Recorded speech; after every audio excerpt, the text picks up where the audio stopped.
Hi friends, welcome to Point Loma Nazarene University's Masters of Arts in Teaching program.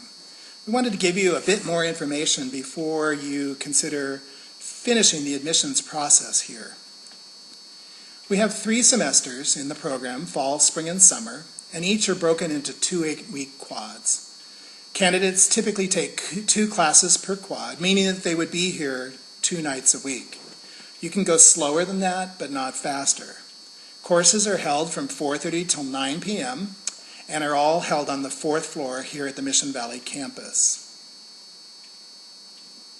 The program options you have while you're here are multiple subject credentials, single subject, special ed mild moderate, special ed mod severe. We also offer dual credentials in each area above. That would mean you can get 2 credentials, receive 2 credentials at the end of the program simply by taking another course or 2 and perhaps having to take another CSET. There are also a large variety of added authorizations and certificate programs, and you'll want to speak with your advisor about those possibilities. We try to make you as pliable and as complete as we can as you leave the program so you can obtain a position in a school district.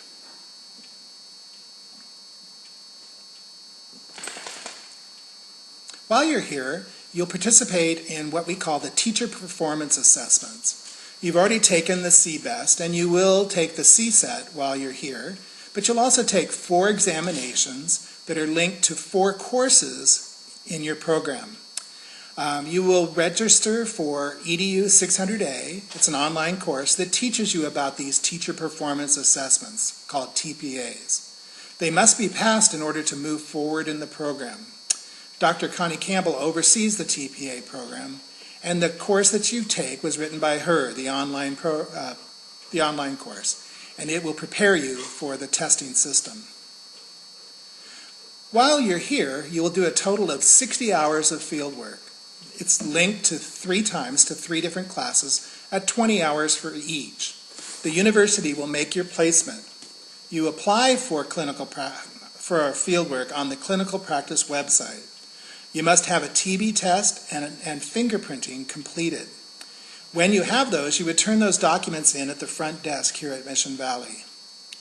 The times and days for fieldwork during your 8-week quad are determined by you and the teacher at the local school site. So quickly after being placed, you'll want to get in contact with that teacher. The more intense program that we have for practice in the field is called clinical practice or student teaching. There are 2 8-week sessions. Again, the university makes the placement, but you will apply for clinical practice on the clinical practice website, and you also can leave any comments about location or preferences that you might have. Remember that there is a clinical practice intensive that occurs 1 week prior to clinical practice. And you will go through an interview to be approved by faculty before you enter clinical practice.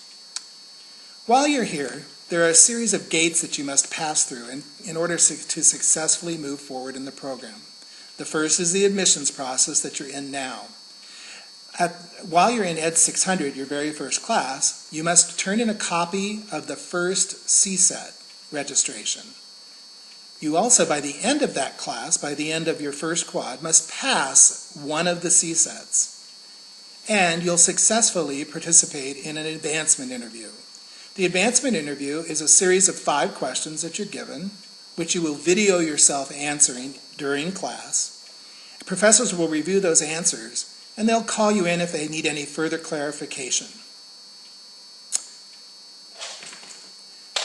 The next gate is at the end of the first semester, after you've finished 12 credits. You must pass all of the CSET by then, successfully complete your coursework, and also successfully pass the first teacher performance assessment. The last gate happens right before clinical practice.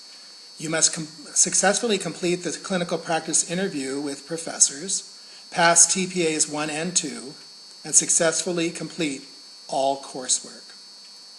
At each of these gates, if there is a problem, you'll be talked with by your advisor. so that we make sure you successfully move forward, because we want you to do well while you're here. The last thing you need to be aware of is what's called dispositions. It's the character traits that you possess. And we all have strengths and areas that we need to grow in. And so we will ask you to complete a self-assessment focusing on 4 dispositions throughout your program at different times in your program. Faculty will also assess your dispositions in those 4 areas so that you have, and we have, a good picture of you as a person